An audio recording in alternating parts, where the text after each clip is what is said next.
Você está ouvindo uma produção Podcasts Clio. A museologia é o estudo do fato museal, que nada mais é que a relação entre o ser, o patrimônio e o meio. E a educação patrimonial faz parte da museologia?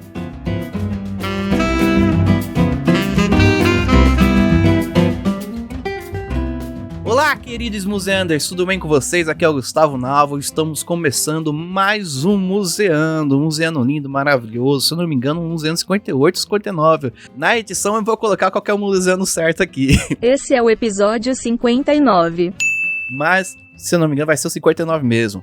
Vai ser sobre educação patrimonial. Vocês já ouviram falar sobre essa palavra? Educação patrimonial. Patrimônio, educação. E é sobre isso que nós vamos conversar hoje.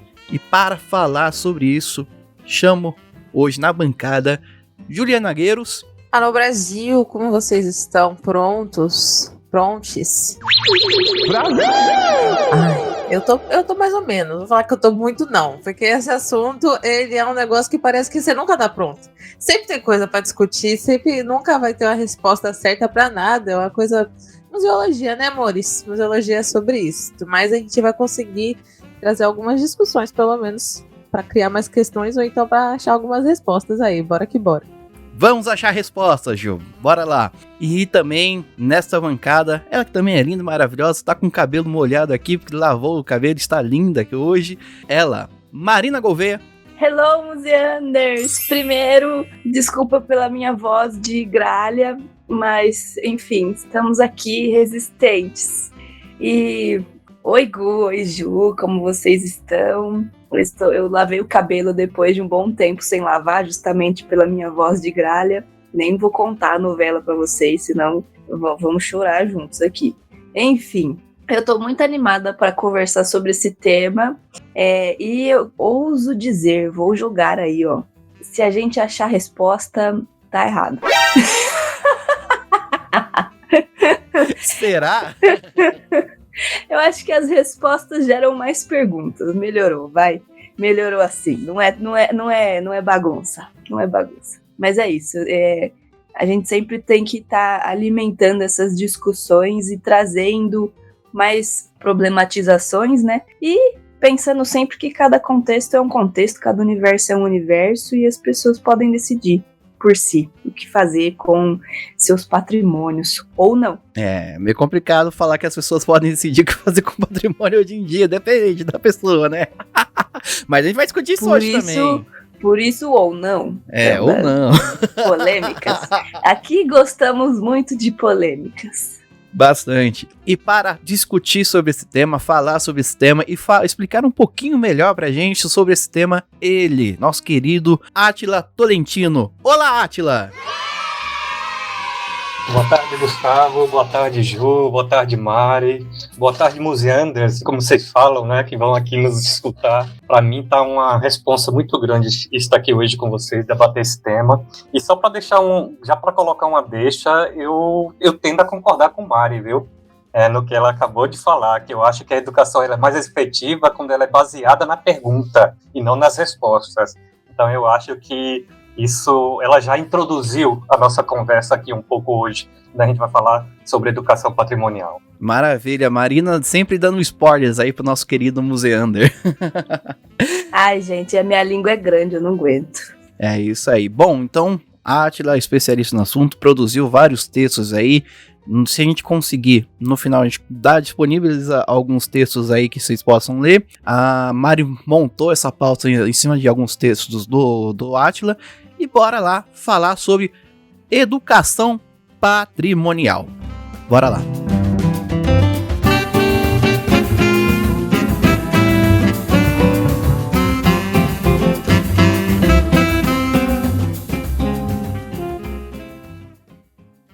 Olá, museanders, tudo bom?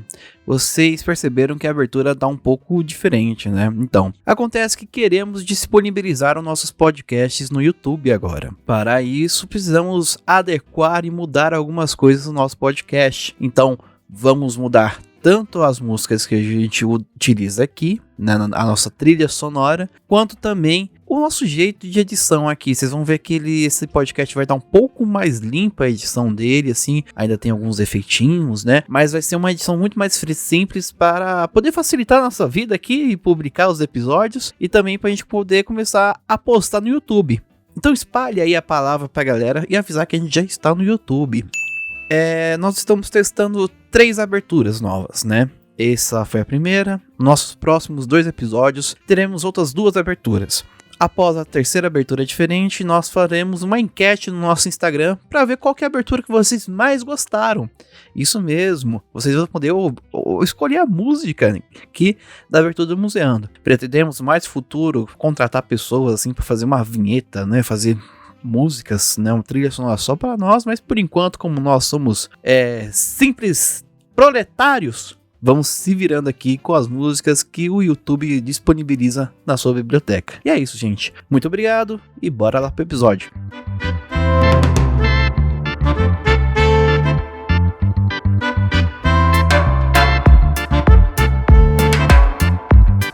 Uma coisa, Gu, acho que esse é o primeiro episódio que a gente faz sobre esse tema, né? Eu acho que é. É importante. Ele já fez vários sobre educativos em diversas áreas, mas educação não. Sobre educação patrimonial a gente ainda não falou. Então é um episódio, de responsa mesmo. A Átila está abrindo as porteiras da educação patrimonial aqui no Museando. Bora lá. Bora lá. Bom, Átila, aqui nos bastidores a Mari já falou que vai ser o primeiro programa que a gente vai falar sobre esse assunto, sobre educação, principalmente patrimonial, então uma grande responsabilidade de apresentar esse tema para os nossos queridos ouvintes, né? Então eu gostaria que você pudesse contar para a gente brevemente a trajetória da conformação do campo da educação patrimonial. Certo, Gustavo. Eu acho que a gente, primeiramente, já apontar que o campo da educação patrimonial, pensando aqui na nossa realidade no brasileiro, já é um campo bastante antigo, né? Muita gente acha que a educação patrimonial surgiu no Brasil nos anos 80, tem até um marco, o contexto da realização do primeiro seminário de educação patrimonial que aconteceu no Museu Imperial, e falar educação patrimonial surgiu nos anos 80 no Brasil. Mas vários pesquisadoras e estudos já demonstram que a educação patrimonial é bem mais antiga, né? Bem mais antiga. Se nós formos falar em um marco de educação patrimonial no Brasil, algumas pesquisas já apontam, alguns pesquisadores já apontam, na verdade, a criação do SAI, chamava Seção de Assistência à Educação no Museu Nacional, que foi criado em 1927. Então, com essa referência, a gente pode, de uma certa forma, concluir que o quê? Que a educação patrimonial nasce no Brasil, nasce dentro dos museus, né? Então, isso já é uma coisa, já é um fato nesse sentido. E se em 1927 foi criado esse órgão específico dentro do Museu Nacional, um dos museus mais antigos do nosso país em atividade, então é porque a temática também já era pensada, já era praticada, mesmo antes desse marco, vamos assim dizer, né? E também a gente tem como referência o anteprojeto de criação do SFAM, o Serviço do Patrimônio Histórico e Artístico Nacional, que foi elaborado por Mário de Andrade, que a maioria das pessoas o conhece como o escritor, né, o Mário de Andrade. Mas o Mário de Andrade, na verdade, era um cara com 1000 facetas, diferentes facetas. Ele era folclorista, antropólogo e um grande nome, para quem não sabe, no campo do patrimônio cultural. E ele elaborou um anteprojeto para a criação, que hoje é o IFAM, Instituto do Patrimônio Histórico e Artístico Nacional, se chamava na época Serviço do Patrimônio Histórico e Artístico Nacional, o ISFAM. E nesse anteprojeto dele, a questão da educação já era uma preocupação dentro da criação desse anteprojeto. Também estava muito atrelado aos museus. Ele previa a criação de determinados museus dentro do ISFAM, que cuidava de temáticas específicas, e, nesse sentido, também o campo da educação. Só que o próprio anteprojeto do Mário era muito além do seu tempo, né? E ele não foi quase que recepcionado no projeto de criação do Islã, o que aconteceu em 1937, isso eu estou falando do final dos anos 30. Né? Mas isso demonstra de como que o campo da educação já estava atrelado ao campo do patrimônio, já há bastante tempo aqui no nosso país. Então, isso a gente pode falar assim, dos primórdios, da gênese do que é educação patrimonial. E se a gente fala em termos de patrimônio como processo, aí já pegando a expressão da Cecília Londres, né, uma das grandes pesquisadora do campo do patrimônio aqui no país, a gente também tem que pensar a educação patrimonial também como processo. O que eu falo da gênese dos anos 20, dos anos 30, da educação patrimonial, não é o que a gente entende como educação patrimonial hoje. Né? Então, a gente também tem que pensar isso como um processo. Mas esse ponto é importante justamente para desmistificar, que muita gente acha que a educação patrimonial surgiu nos anos 80 aqui no Brasil, o que é diferente. Não tinha esse nome, é claro, como a gente conhece hoje. Né?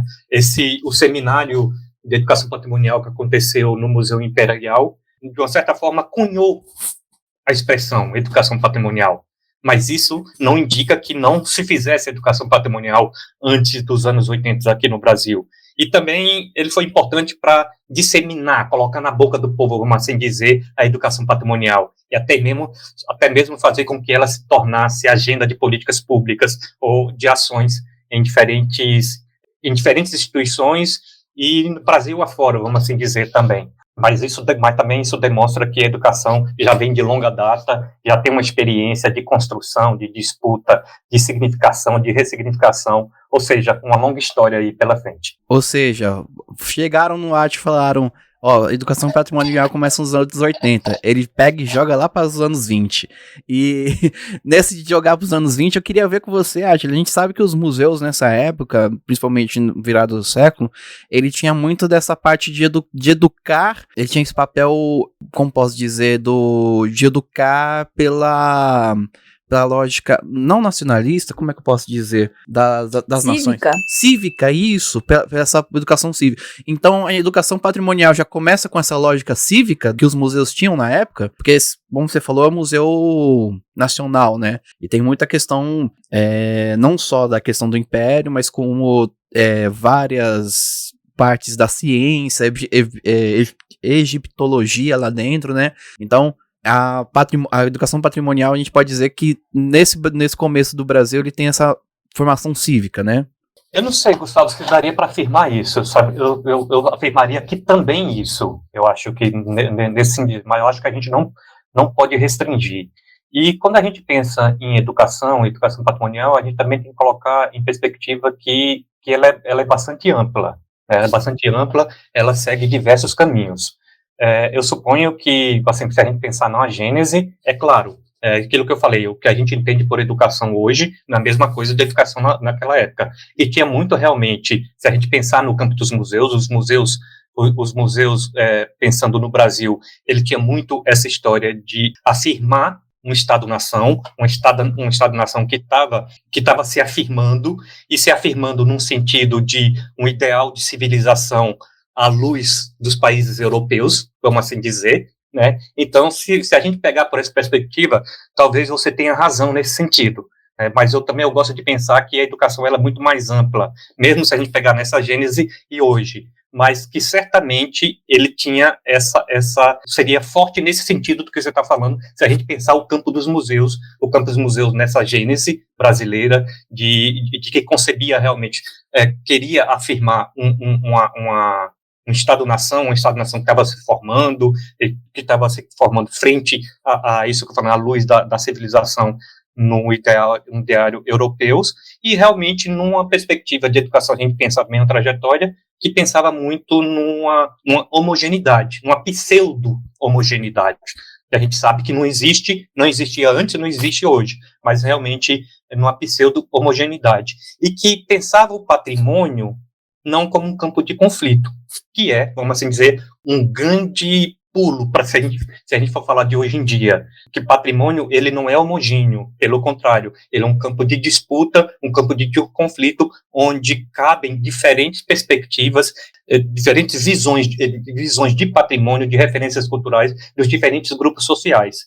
Então, o patrimônio está sempre em disputa, o patrimônio está sempre em conflito, e a educação patrimonial, nesse sentido, se a gente pensar em hoje em dia, segue esse caminho, ter noção de que o patrimônio é um campo de relações de poder, o patrimônio é um campo sempre em disputa. Eu acho que essa pergunta do Gu vem mais ou menos quando a gente fala que educação patrimonial tem suas origens nos museus, eu acho que tem a ver com a questão do discurso institucional, né, que as instituições que as instituições promulgavam, assim, né.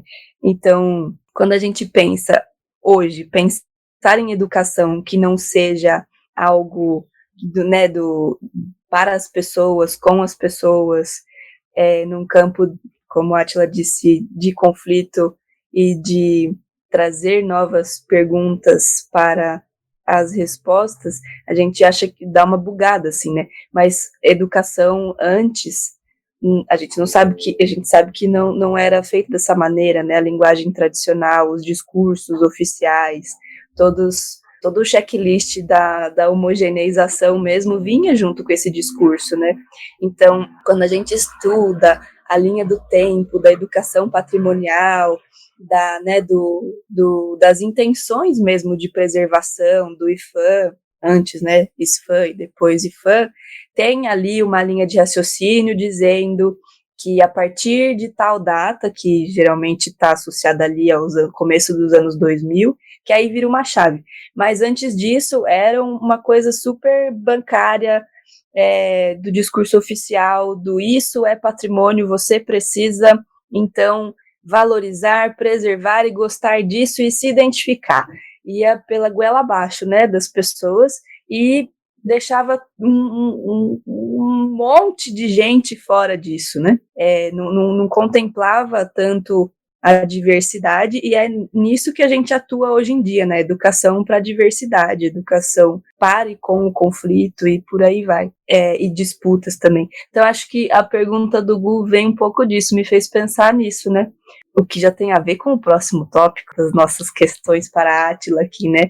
Quando acontece essa separação entre uma abordagem tradicional, oficial, seja lá qual for o nome dessa abordagem, da educação patrimonial, para essa outra abordagem que é a do campo de disputa, da diversidade, das pessoas falando por si próprias. O Pedrical tá muito na nossa cabeça ainda, né? Parece que quando a gente entra na museologia. Mas é muito também sobre o que dizem, do que a gente tem que fazer, ou estudar, ou né? E aí a gente tem que lembrar sempre sobre esse discurso dominante do que é patrimônio, do que não é, ainda existe, né? Hoje a gente, claro também que agora acho que ela vai falar um pouco mais sobre isso, a questão das abordagens, né? Mas já fica na cabeça aí do Museander para já começar a pensar o que você entende como patrimônio, assim, né? O que te fizeram pensar que é patrimônio, ou o que você considera patrimônio, assim, é muito legal a gente olhar sobre essa ótica, assim, também para entender como que a gente vai como museólogos, né, a gente pode tratar tudo isso, né? Comunicar. E aí é outro papo para outra pergunta, mas vamos seguindo. Posso contar um causo? Causos da Marina.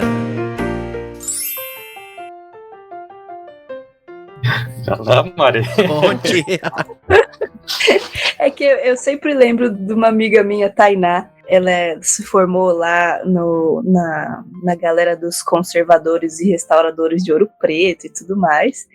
E aí ela me contatou pelo Ficando Sério com a História, né, que é o meu Instagram de blogueira de patrimônio que eu tenho. Tá meio desatualizado, gente, mas segue lá, Ficando Sério com a História, aqui meu jabá. E ela falou assim: Marina, que legal sua perspectiva de educadora de museus, falando sobre patrimônio, vamos conversar, vamos. E aí ela trouxe pra mim um desabafo, assim, né? Ela falou: a gente restaura obras tão bonitas e não sei o que, nananã, e depois, às vezes, as pessoas nem sabem que as obras foram restauradas, ou então, enfim, geralmente é peça de arte sacra, né?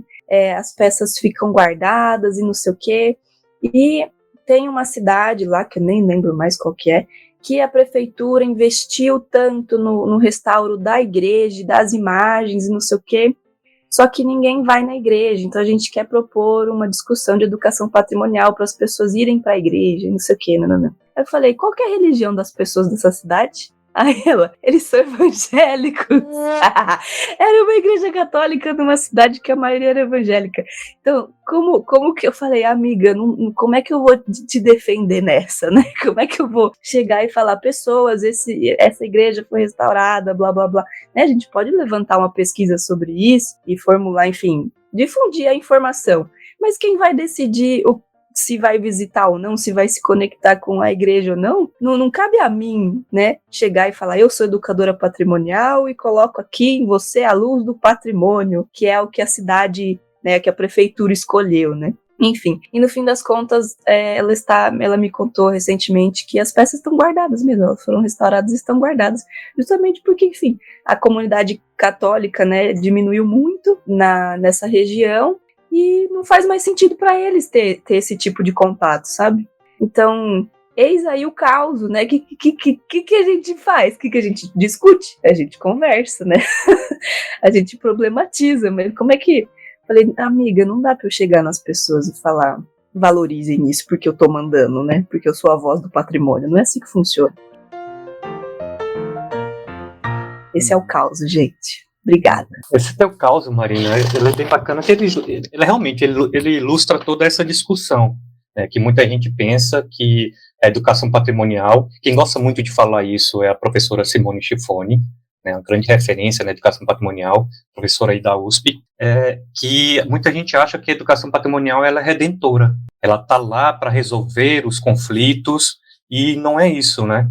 Então, e esse teu caso, ele explica muito bem de quando a gente fala do que você colocou no início aí, de uma abordagem tradicional da educação patrimonial para essa uma outra abordagem que a gente defende, que a gente tem defendido hoje. É pensar justamente nisso, e nesse sentido, que não cabe ao agente do patrimônio, não cabe ao educador, à educadora patrimonial, definir o que é patrimônio, definir para o outro, melhor dizendo, né, o que é patrimônio e o que ele deve preservar e como preservar, além disso, né, é muito nesse sentido, porque determinado bem, ele só é patrimonializado ou ele só é musealizado, não é pelo bem em si, e é justamente pelo significado que as pessoas dão, que atribuem a esses bens. Então, é o campo de significação que é importante. E essa significação justamente ela é construída na relação entre as pessoas, é uma relação social mesmo. E então atuar no campo da educação,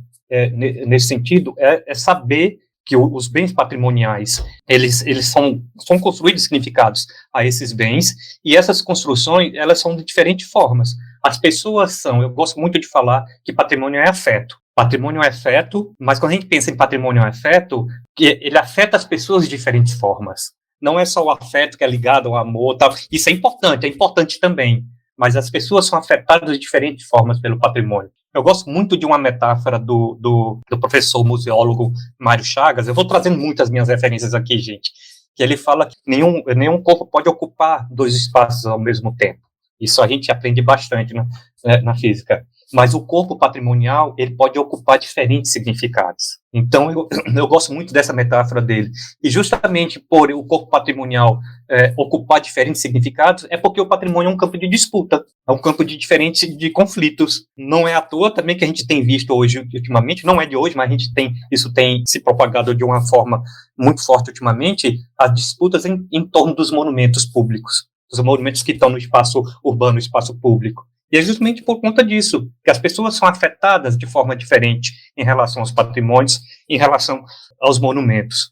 Então, se a gente pensar nisso no que é uma abordagem tradicional da educação patrimonial para uma outra que a gente fala, esse teu caso ilustra bem que quando a gente pensa em educação patrimonial, a gente precisa pensar de que educação patrimonial nós estamos falando, né? E que educação patrimonial nós defendemos. Uma é essa que você falou, é aquela que vem de cima para baixo, que eu, como o agente do patrimônio, o educador, vou levar a luz do conhecimento para o outro e dizer o que é patrimônio e o que ele deve preservar, por que ele deve preservar e como preservar. E essa é a educação patrimonial que eu gosto de falar, pegando Paulo Freire, a minha grande referência, é a educação patrimonial instrutivista. Já que a gente defende, é a outra educação patrimonial, a reflexiva, crítica, em que a noção de patrimônio, a apropriação do patrimônio, inclusive das técnicas de preservação, elas são construídas coletivamente, de forma democrática, de forma horizontal, com participação do agente do patrimônio, que tem o seu conhecimento, que também é importante,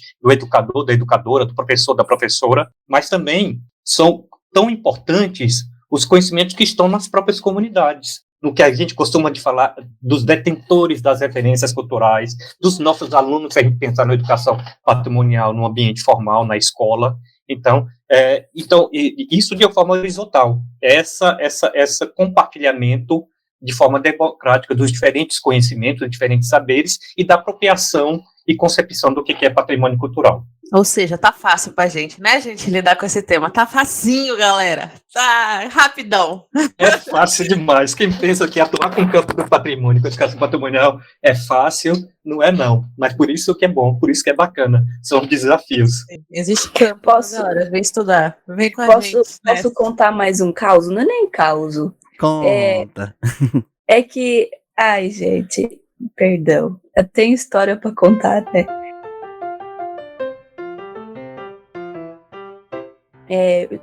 Acho que foi no último episódio, eu comentei sobre o Forte de Bertioga, né, que é o Museu João Ramalho. Fica aqui na cidade de Bertioga, né, no litoral de São Paulo. Enfim, o Forte, ele tem estruturas ali, a história dele é desde a invasão, né, então tem a história da guerra dos Tupinambás contra os Tamoios e, enfim, alianças com portugueses, com franceses, Hansestaden, tem toda esse cenário mítico aí, né, que perpassa o forte, e durante muito tempo ele foi ocupado com peças X, assim, que criaram um imaginário que é total, né, dessa dita educação patrimonial tradicional, instrutivista, né? Então tinha ali uma arma, tem ainda. As pessoas, depois, esse espaço ele foi reformulado, né? Tem a narrativa indígena agora, tem outras narrativas ali, né? Mas as pessoas da cidade pediram que mantivessem uma armadura. Gente, é uma armadura medieval, assim, tipo cavaleiro medieval, sabe? Mas ela não é medieval que nada, ela só é um item ali de... Não sei, tipo, não é um item com valor histórico que pertenceu a um cavaleiro medieval, sei lá. Criou-se um imaginário acerca daquela armadura. Ela tem no máximo uns 20 e tantos anos, assim, e ela está lá no forte, né? Eu achei curioso eu achei sensível, né, eles terem mantido essa armadura, porque ali criou-se um vínculo com a comunidade, né, esse mistério que essa armadura emite ali, ela emana uma aura muito engraçada, assim. Até porque, imagina um invasor europeu chegando de armadura, né? Tipo, todo coberto de metal, assim. Enfim, cozinhando lá dentro, né? Quando, na verdade, chegava aqui com várias doenças, todo desnutrido, sem armadura, sem nada, às vezes sem roupa, sei lá. Mas achei sensível eles terem considerado isso na reformulação do forte, porque a exposição toda, ela usa agora, né, o discurso atual da invasão, considerando o genocídio dos povos indígenas, o apagamento cultural, e o que antes não existia, era uma narrativa extremamente romântica, de algo muito heróico, né, trazendo a noção do panfletária mesmo do europeu como a luz da civilização aqui pro Brasil, né? Eu achei que eles encontraram um meio do caminho muito interessante entre trazer essa reformulação dessa abordagem atual que a educação patrimonial busca, que é considerar os conflitos todos, trazer as narrativas indígenas, a população de lá participou da formulação da exposição, inclusive na curadoria de itens, não só nas temáticas, né? Conseguiram alinhavar de uma forma muito curiosa, sem sem muito perder o processo todo, né? Porque a gente está falando não de uma virada de chave, né? A água virou vinho, ponto, acabou, nunca mais se praticou educação patrimonial da forma tradicional. Pelo contrário, né? Essas coisas, elas acontecem ao mesmo tempo, e a gente que atua no campo dos museus, do patrimônio fora de museus também, a gente vem buscando, né, a difusão de outras formas, de outros modos de ver, né, outras formas de afetar, e quais são essas formas, né, de afetos também. Fica a dica para vocês visitarem lá, tá muito curioso. Eu quero ver essa armadura. Eu acho que seria até mais enriquecedor se a gente pudesse colocar a armadura. Imagina que loucura. Uma coisa assim, viva o seu patrimônio e tal. Mas, enfim, sobre essa questão, acho que é muito isso, né? Gente, é bombinha de São João. Se eu ouvir aí, eu com... Ah lá, estamos falando de patrimônio. São João. Não são efeitos sonoros, assim, pra dar uma emoção. A gente tá gravando um sábado, dia 25 São aqui. João mesmo. Não sei se acha... Atila tá onde? Tá aí, tá no... Tô no Paraíba, né? Tá na São João. Terra de minha mãe, sabia? Minha mãe é da Paraíba. Olha Meu só, sonho... Meu sonho é ir pra Paraíba ver, tipo assim, dar uma pesquisada na minha família, etc. Um dia, vai rolar. Venha. Ainda mais tendo Átila, é o que eu sempre falo. Isso sempre geralmente fica no final do. Olha, desculpa. Olha isso. Fica no final do episódio. Mas, eu tô correndo aqui, galera. Me desculpa que eu estou fugindo. Não, são só bombinhas do São João. Mas a gente sempre fica se chamando, né? Como eu tô na Bahia, venha pra Bahia. Esse convite vai ser um pouco antes agora, tá, galera? Vocês já estão acostumados que é sempre no final do episódio.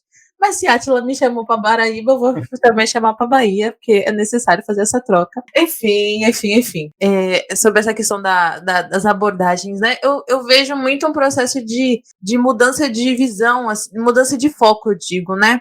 O que Marina trouxe, a Átila traz também, essa questão da gente tirar muito esse caráter fetichista do objeto, do patrimônio que se dá, e colocar a nossa visão na relação e nas pessoas que fazem tudo isso, né? O Mário Chagas tem muito isso também, de tratar... Alô, Mário Chagas. Mário Chagas, querido, olha, é a terceira Olha a caixa de e-mail, Mário Chagas. Responde, Mário. Terceira vez, quem sabe, agora ele me adota, né? Nunca se sabe, ou então, pelo menos, seja padrinho dos meus filhos.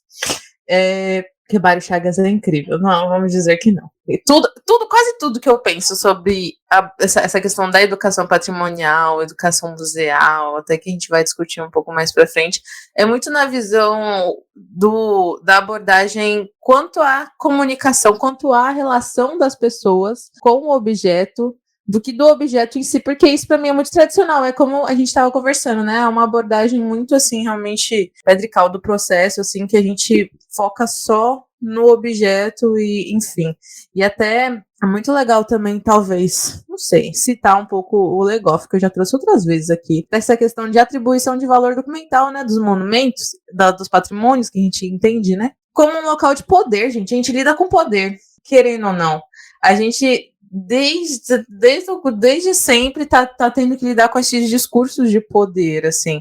Então, quanto mais a gente puder desvincular de um objeto, eu acho melhor, porque a gente acaba trazendo uma discussão muito maior sobre o poder no sentido de realmente, não só de posse, né? De quem é, também, de quem é aquilo. É meu, é seu, é nosso, é só daquele moço que tem dinheiro, ou, enfim... Entende? Que eu trouxe. É mais nesse sentido. Total, Juliana. Trabalhar com patrimônio é trabalhar com poder. Isso também já falei um pouco atrás. Né? Patrimônio é, sobretudo, relações de poder. Né? E assim, e por que eu falo isso? Você trouxe Legoff e tudo, né, nesse sentido. Porque trabalhar com patrimônio é trabalhar a memória. Né? Então, e memória é, sobretudo, também relações de poder. A memória está sempre em disputa. Uma coisa que quando eu converso muito com professores e tudo mais, eu sempre gosto de frisar isso. A memória, ela é construída, né? Fala que ela é construída no momento presente, no agora, e ela é construída a partir justamente também aquilo que sempre a gente vai falando, da relação das pessoas um com o outro. A memória, ela não está lá no passado, A gente tem isso no senso comum, que a memória está lá no passado. Ela é estática, né? Não, pelo contrário, ela é dinâmica, ela é construída e reconstruída, significada e ressignificada a todo momento. E é por isso que isso é uma relação de poder. A gente vê muito isso, por exemplo, hoje em dia. Isso, quando a gente fala de memória, a gente, no campo do patrimônio, no campo dos museus, a gente vê claramente essa relação de poder. Eu citei dos museus na sua gênese aqui no Brasil, né? Que era o quê? Era uma tentativa estava muito atrelada à formação do Estado-nação. Pensar aqui no Brasil, né, dessa nova nação que estava surgindo, nessa nova nação que estava surgindo à luz de uma civilização, no olhar, na visão europeia, e estava se construindo a sua memória coletiva, a partir do poder, você está falando, a partir do poder da memória, a partir do poder dos museus. Então, assim, trabalhar com patrimônio é trabalhar essas relações de poder. Quando a gente pensa nas instituições, a pesquisadora Lilia Schwartz, ela traz isso muito bem. Eu gosto muito do que ela fala. Ela dá o exemplo de quando o Brasil se torna independente, né, de Portugal, justamente precisava construir essa memória desse Estado que estava nascendo, dessa nova nação que estava nascendo. Um dos institutos que foi criado assim que o Brasil se torna independente de Portugal foi justamente o IHGB, né, o Instituto Histórico e Geográfico Brasileiro. A Lilia Schwartz traz isso muito bem. E que foi contratado, né, o IHGB que contratou um pesquisador, esqueci o nome dele completo agora, mas alguma coisa von Martius, né, que era um estrangeiro, inclusive, que ele foi contratado justamente para narrar, né, para escrever a memória, a história do Brasil que estava nascendo. E von Martius, ele constrói essa narrativa a partir pensando de que a história do Brasil era um grande rio caudaloso, era um grande rio, e o rio maior era o que a gente recebia de herança portuguesa.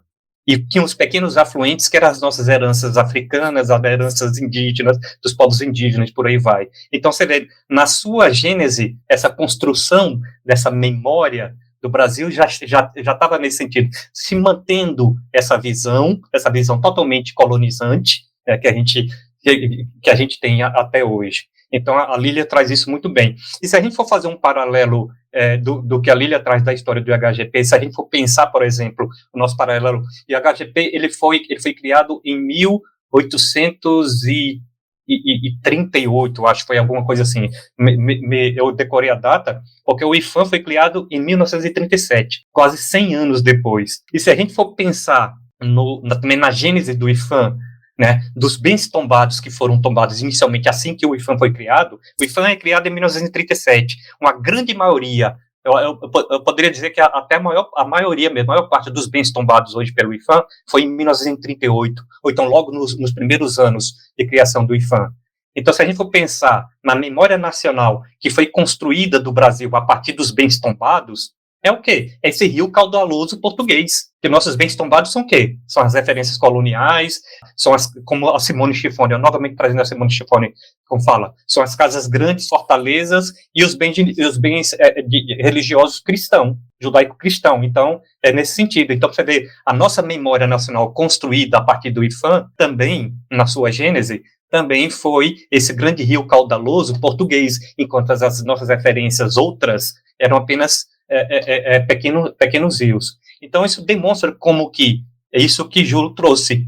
Trabalhar com memória, trabalhar com patrimônio, é trabalhar essas relações de poder. E nessas relações de poder, elas estão bem presentes nessas construções dessas memórias coletivas que estamos criando. E só para fazer um link e fechar, para passar a palavra para vocês aí, com a educação patrimonial, a gente, enquanto educador, educadora patrimonial, a gente precisa estar atento a essas questões. Né? Que memória nós estamos construindo? Né? Em que a conformação dos patrimônios, quais relações de poder estão envoltas nesse trabalho? Então, esse é um ponto-chave muito importante que nós, enquanto educadores e educadoras, precisamos pensar nos nossos projetos de educação patrimonial. Eu gosto muito eu já trouxe essa frase, eu sou a maior cotadora de Mário Chagas deste museu. Mas ele trouxe uma frase muito boa no último encontro lá que teve da cátedra, né?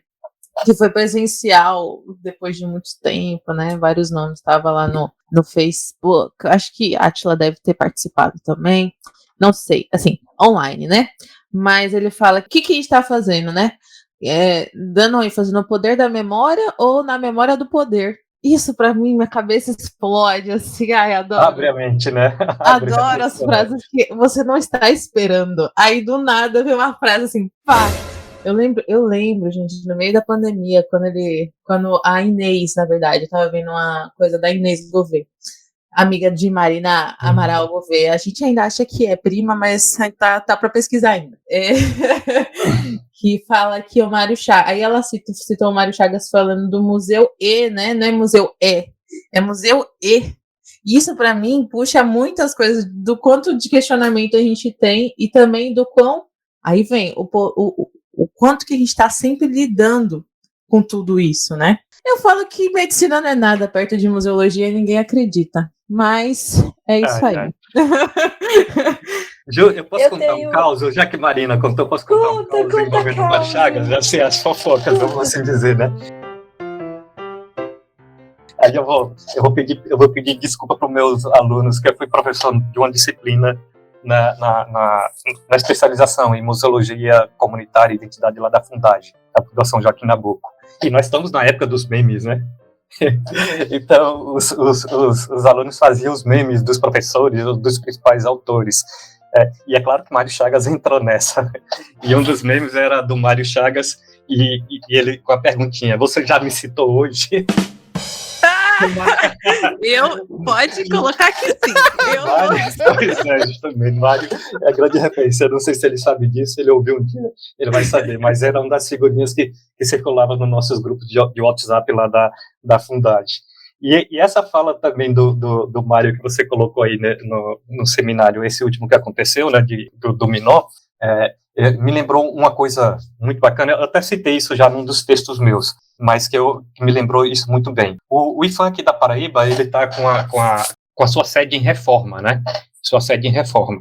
E uma das coisas, assim, quando a reforma começou, foram feitos aqueles tapumes, os tapumes de obra, né? E uma das coisas foi feita com uma coisa que se faz muito, o IFAM faz muito isso, que pegou os tapumes e adesivou, contando a história do prédio e tudo mais, essas coisas, né? Bem instrutivista, vamos assim dizer, mas isso acontece muito, inclusive no IFAM. E essa nova sede do IFAM é onde funcionou a antiga Polícia Federal daqui, mas já teve usos mais antigos, né, do casa do Capitão Mó e tudo mais, né. Então, os tapumes traziam a história desse prédio e a história da praça onde ele está. E alguém chegou lá e pichou o tapume, Patrimônio do Poder. Ou seja, já assim, para mim, essa pichação valeu toda a pena desse tapume. Ele fez uma reflexão justamente em cima daquilo ali, que patrimônio é poder, nessa perspectiva de que Mário colocou.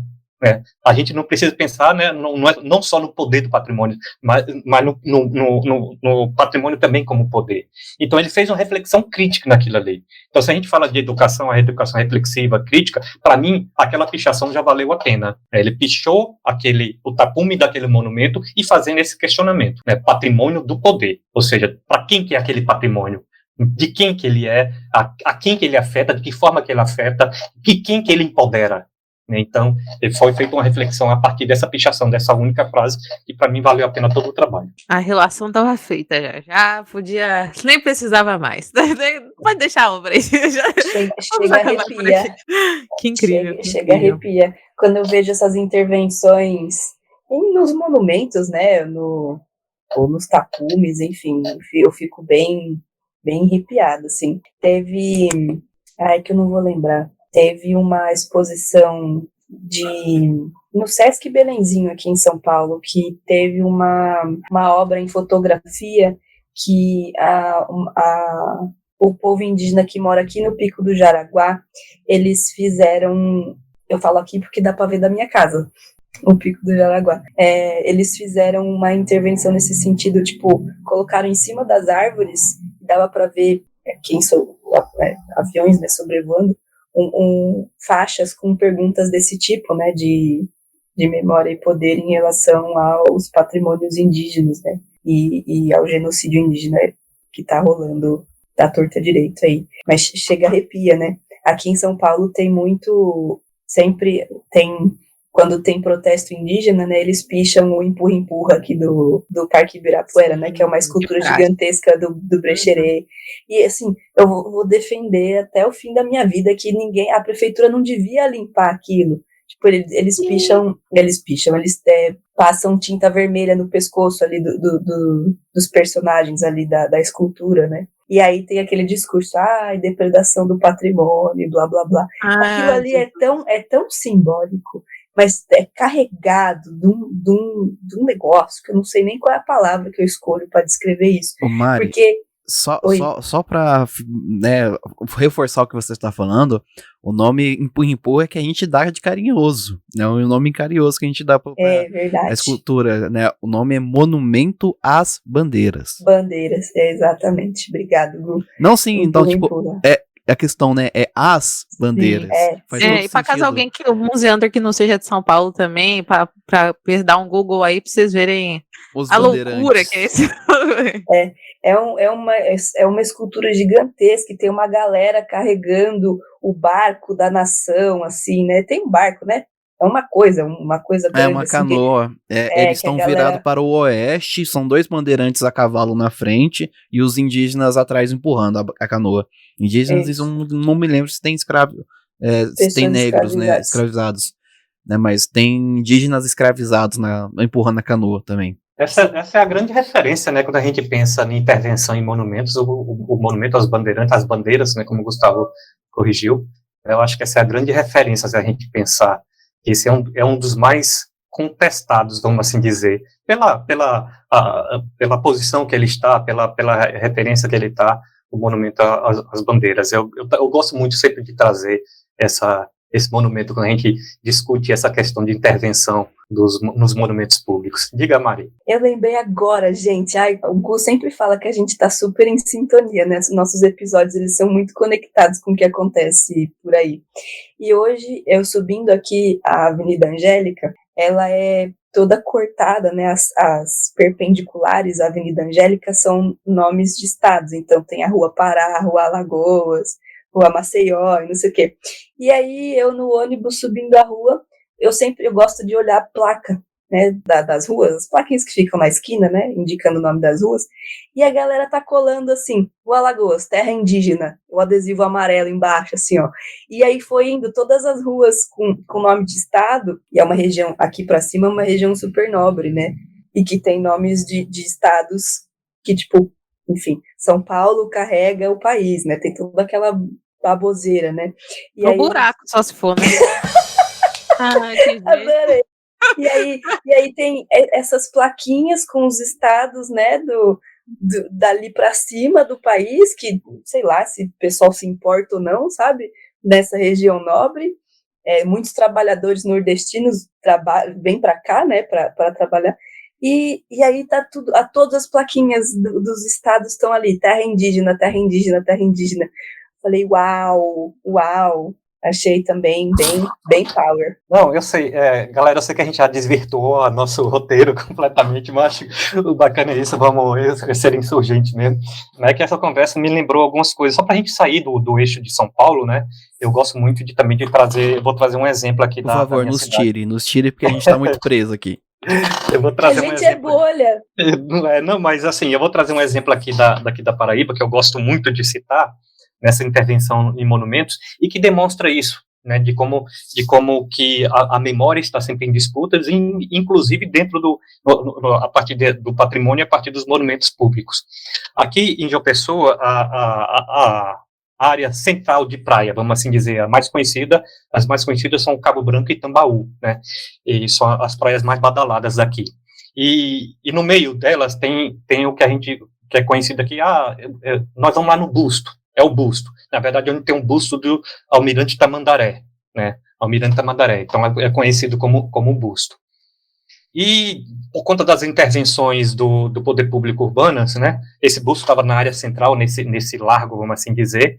Ele foi um pouquinho afastado e ficou no centro, ficou aquela placa, Eu Amo Jampa. Então, assim, que está tem em vários locais, né? O povo coloca que isso está sendo comum em várias cidades. Então, o busto de Tamandaré, onde as pessoas tiravam fotos, ficou, de uma certa forma, escanteado, esquecido lá, e as pessoas começaram a tirar fotos no Eué Mujampa. Mas aonde que eu quero chegar com isso? Em alguns anos atrás, eu acho que foi em 2016, mais ou menos, houve uma marcha aqui contra, né, a violência contra as mulheres, né, uma marcha em defesa a luta pela violência contra as mulheres, o feminicídio e tudo mais. E essa marcha saiu do centro da cidade de uma pessoa e foi desembocar no busto, né? E as mulheres fazendo várias intervenções ao longo do espaço, mas sobretudo quando chegou no busto. As mulheres picharam, entre aspas, o busto de Tamandaré com palavras de ordem, né? O feminicídio mata, quer dizer, o machismo mata, essas outras coisas, e sempre no vermelho. Isso foi um escândalo.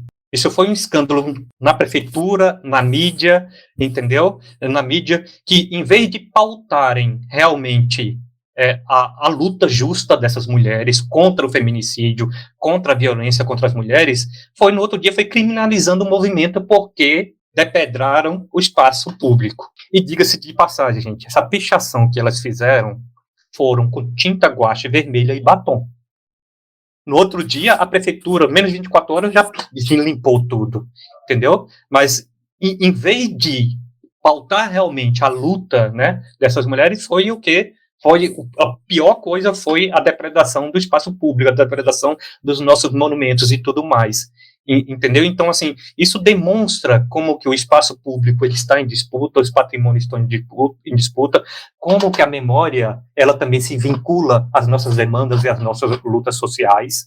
Então, isso tudo é muito importante. E que o educador patrimonial não está lá para convencer o outro a não depredar, convencer o outro a não pichar, não, mas compreender justamente de que forma que essas relações são construídas.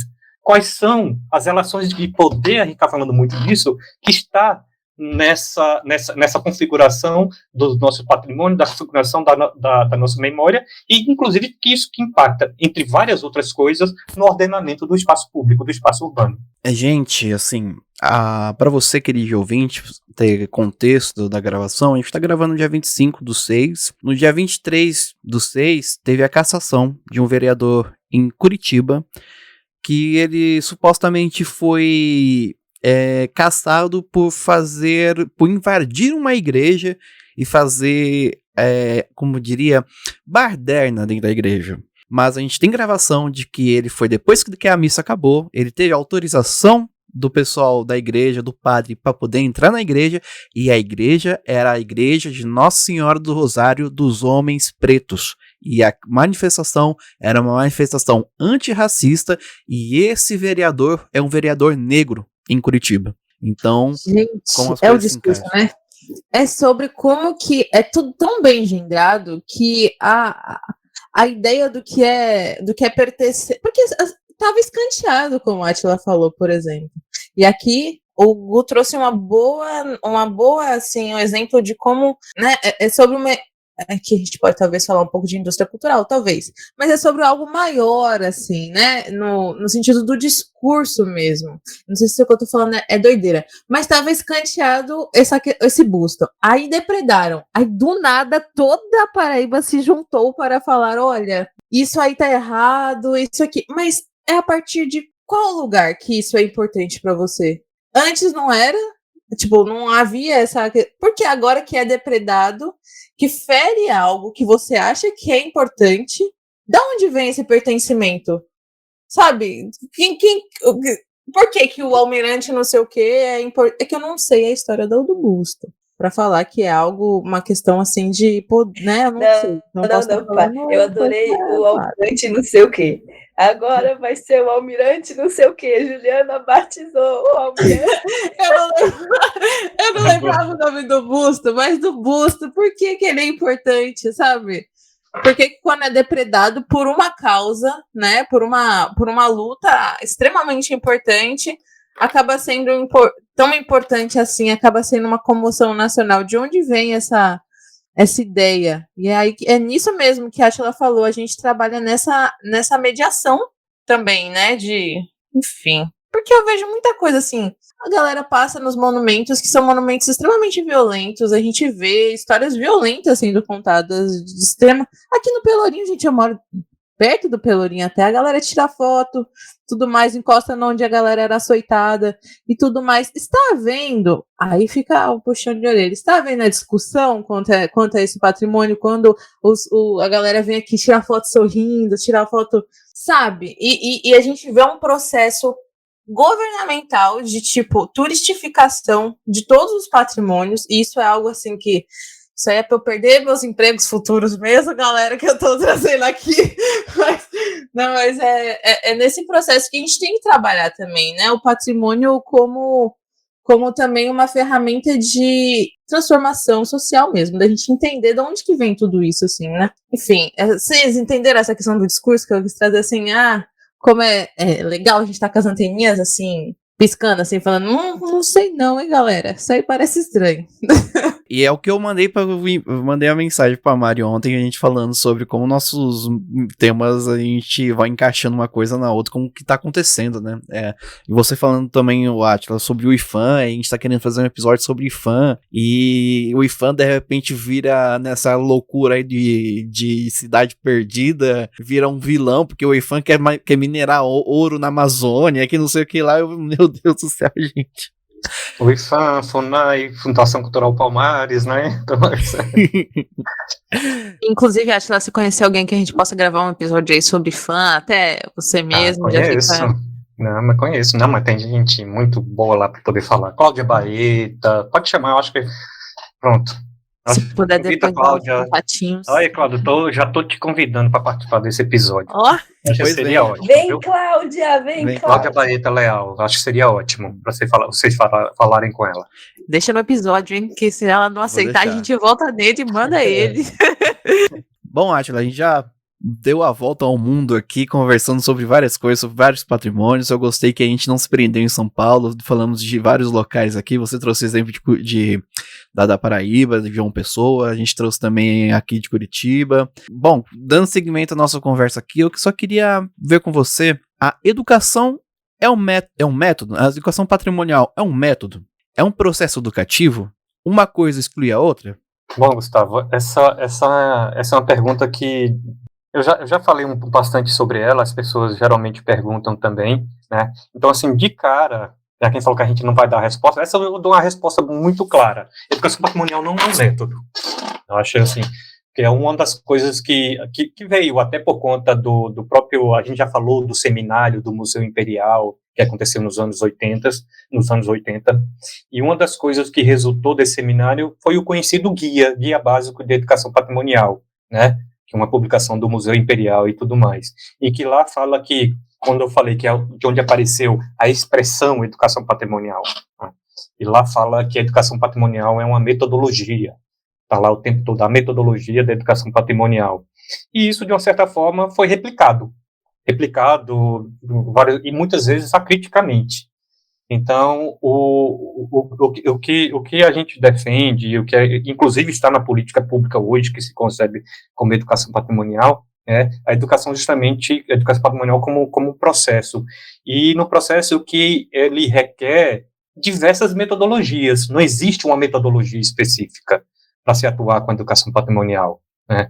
O que importa, assim, são diferentes estratégias educativas, vamos assim dizer, que para se atuar com a educação patrimonial, e que essas diferentes estratégias devem levar em conta as pessoas, os grupos, os públicos, as comunidades com que você está trabalhando. A gente não pode ter uma metodologia única para trabalhar com diferentes públicos, com diferentes grupos. Né? Cada um tem as suas especificidades, cada um tem as suas necessidades. Né? Então, a gente não poderia falar de uma metodologia só para falar em termos de geração, de atuar com educação patrimônio com crianças não é a mesma coisa que atuar com adulto, então as metodologias são diferentes. Uma coisa vai ser eu atuar, por exemplo, com uma comunidade ribeirinha, outra coisa vai ser eu atuar com a comunidade da periferia urbana, ou mesmo dos grandes centros urbanos, só para a gente ter isso como referência. Então, o que importa nesse processo educativo é que ele seja construído coletivamente, que seja respeitada, que seja levada em consideração as especificidades, as demandas desse grupo com que a gente está atuando. O que eu falo, assim, mais do que uma metodologia, né, a educação patrimonial, o que a gente importa é aquilo que a gente já discutiu um pouco antes. Que educação patrimonial você defende? Que educação patrimonial você desenvolve?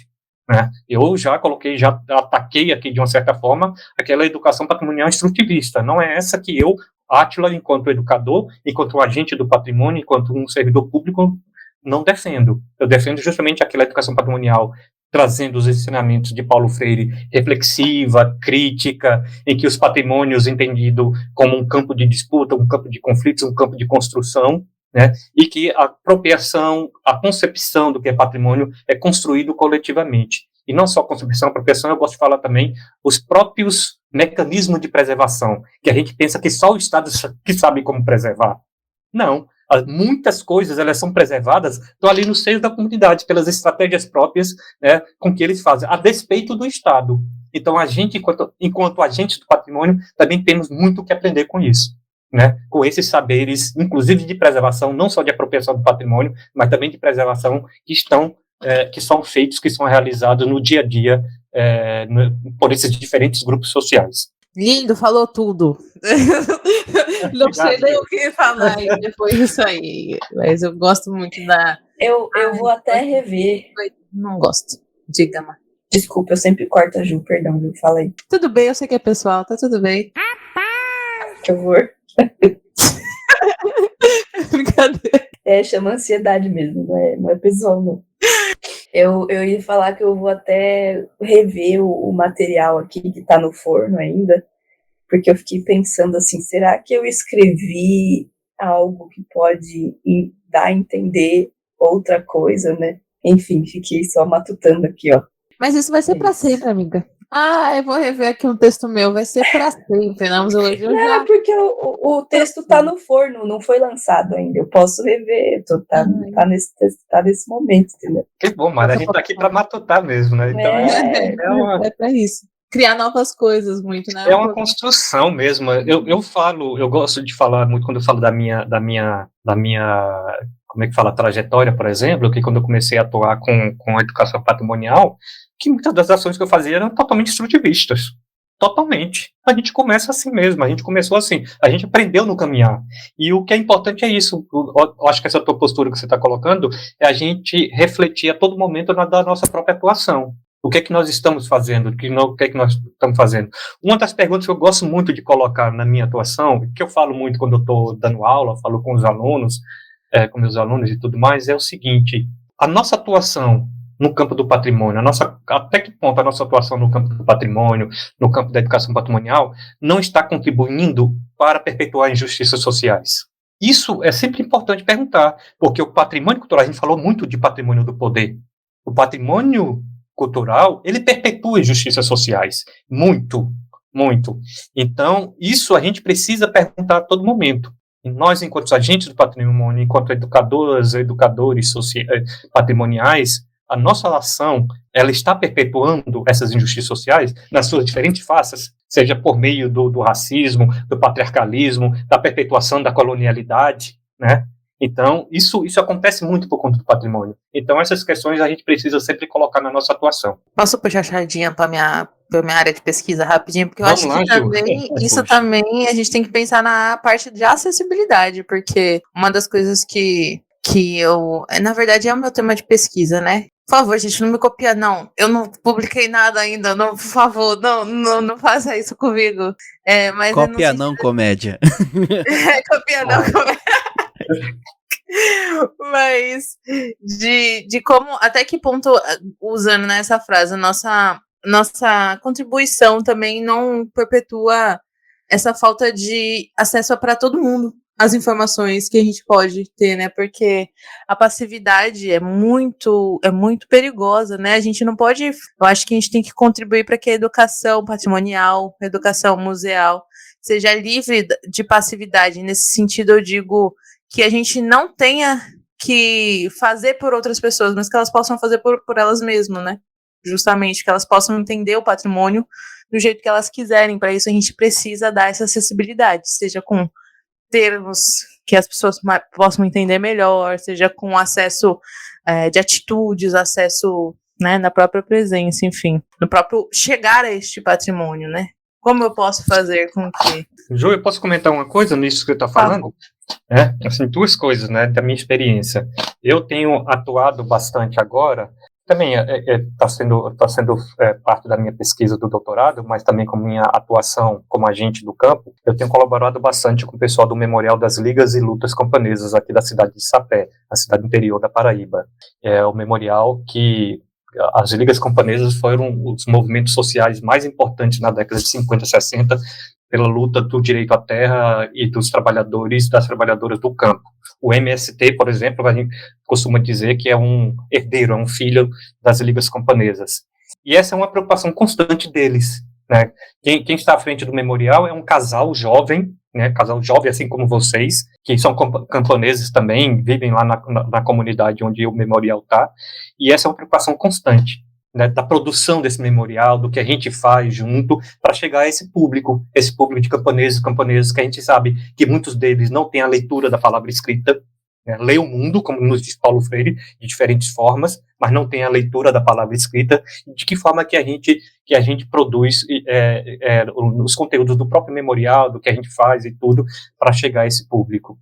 E essa tua fala também me lembrou, a gente está falando da lusófona, você falou do evento que teve do Minon, lá em Portugal. Essa semana eu escutei um Musas Tema, que é um dos eventos que é feito o curso de museologia, de sociomuseologia da Universidade Lusófona, né, que foram vários participantes, né, de uma cátedra de Carlos Porã, que eu acho que é em São Paulo, que discute justamente a questão da decolonialidade e tudo mais. E teve uma das palestrantes, me desculpe, mas eu não vou me lembrar o nome agora, mas ela é uma mãe de santo, né, e que ela falava justamente umas coisas nesse sentido. Uma fala dela, Juliana, foi bastante interessante, que ela disse que ela estava lendo um texto que um amigo dela, que é da academia, pediu para ela ler, né, e ela respondeu, e respondeu dizendo assim, justamente nesse sentido, que embora o amigo estivesse pesquisando o trabalho dela, tudo que ela fazia,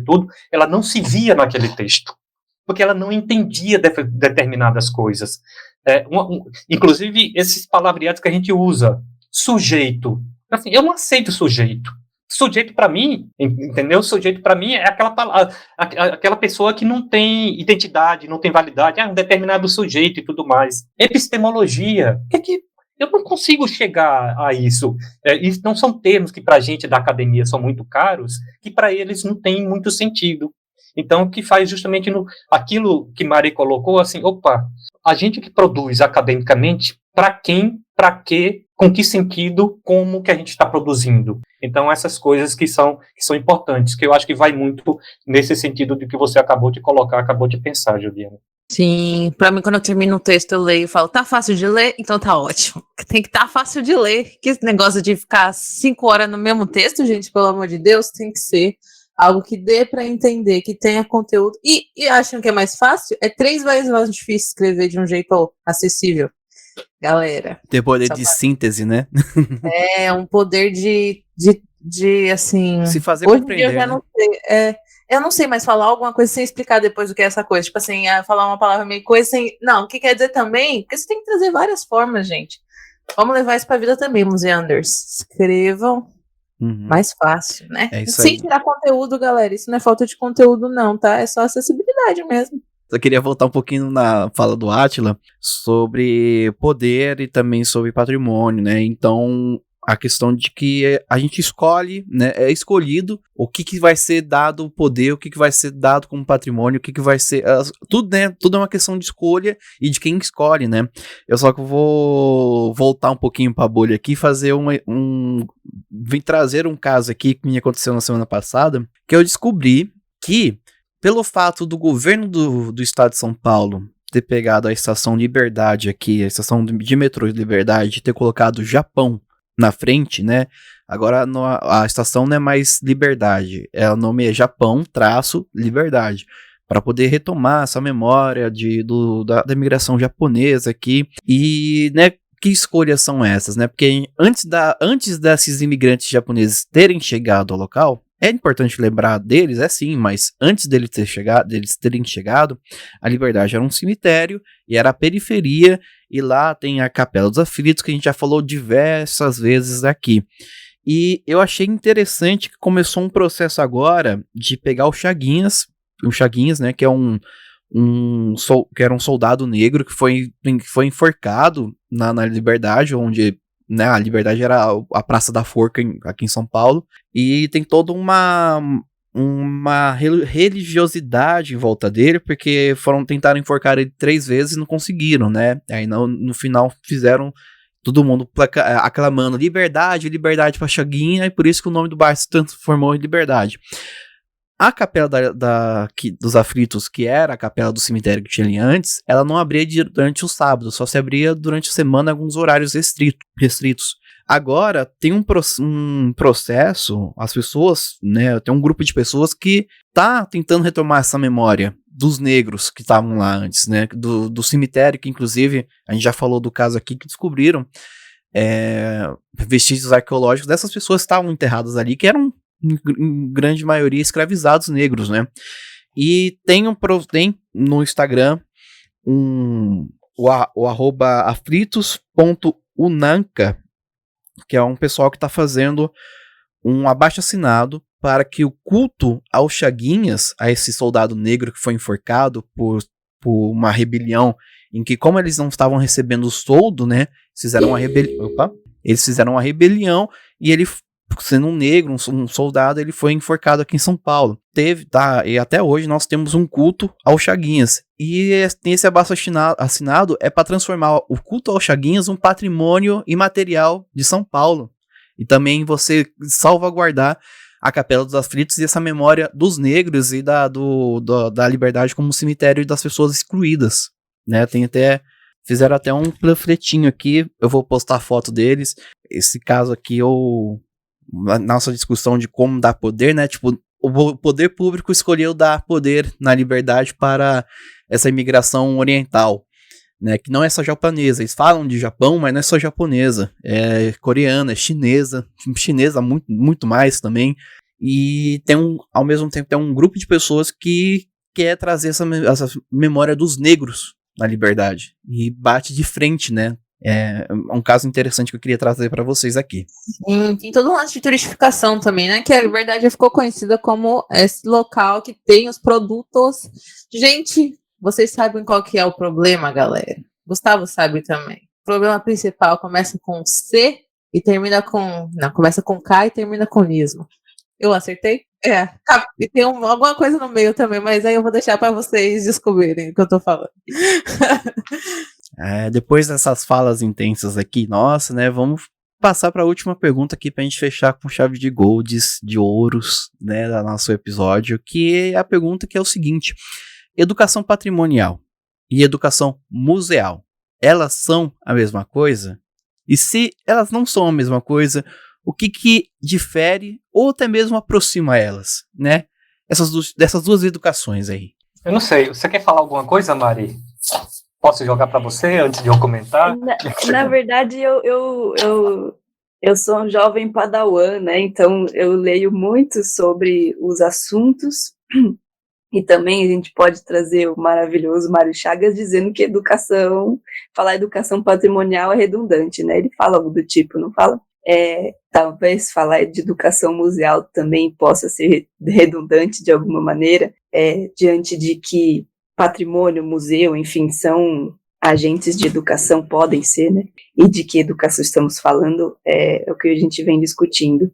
Mas, na verdade, eu queria mais saber a sua opinião mesmo, se você vê que existe uma diferença nisso, né? Tem pessoas que dizem que o que se chama hoje de educação museal já foi chamada de educação patrimonial, né? Antes era a mesma coisa, e depois, quando se percebeu que patrimônio está no mundo, né, e não só nos museus, e aí se entendeu que educação patrimonial acontece fora dos museus, mas também dentro, e educação museal acontece dentro dos museus, mas também pode acontecer fora.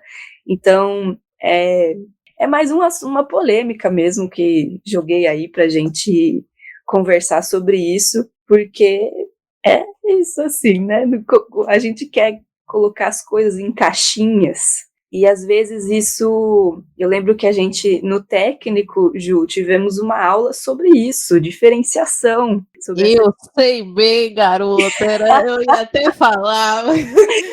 Tivemos uma super aula sobre essa diferenciação e eu tentava assim, eu sou educadora há um tempo e sim, em museu, né? Então eu digo que eu sou educadora museal. Mas o patrimônio permeia as nossas vidas de diversas maneiras. Então, como que se separa isso, sabe? Como que coloca essa etiqueta educação X ou Y, Z, para cima, para baixo, sei lá.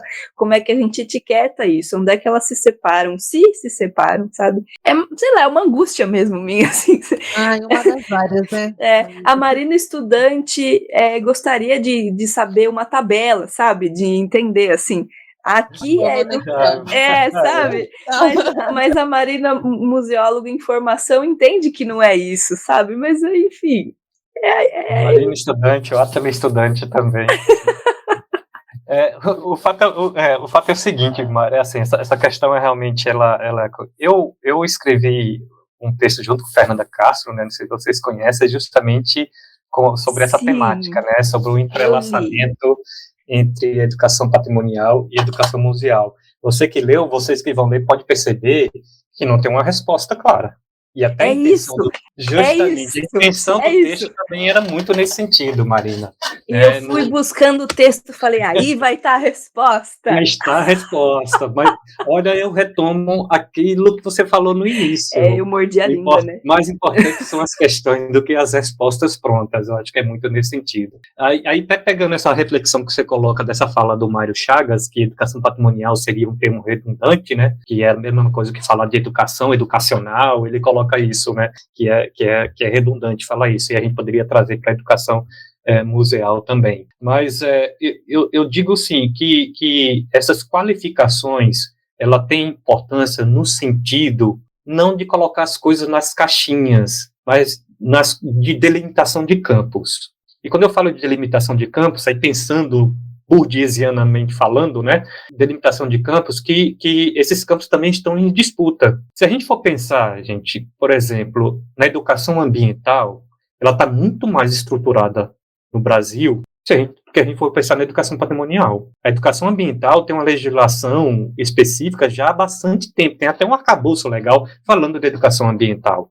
E não é à toa de que quando a gente fala de educação ambiental, educação patrimonial nos parâmetros curriculares nacional, BNCC e tudo mais, ele está dentro da educação ambiental. Até que as pessoas conhecem mais, pessoas sabem mais, está muito mais estruturadas nesse sentido. E a educação patrimonial e a educação museal, eu acho que a gente quis trazer naquele texto, demonstrar de como que eles sempre foram conceitos que sempre estiveram em disputa entre si. Eu falei que a educação patrimonial nasce dentro dos museus. A gente discutiu, falou bastante sobre isso, né? E que em muito momento eles estiveram tanto em disputa e entrelaçados entre si. Essa linha, essa separação entre eles é bastante tênue. E às vezes colocar em caixinha não é a coisa mais importante, mas as delimitações do campo, sim. Eu acho que tanto a educação patrimonial como a educação museal hoje são campos em conformação. Acho que isso é muito importante. E eles estão, de certa forma, há muito tempo foram entrelaçados, seguindo juntos caminhos, e em determinados momentos eles estão seguindo, não caminhos diferentes, mas seus próprios caminhos, vamos assim dizer, por conta das suas especificidades.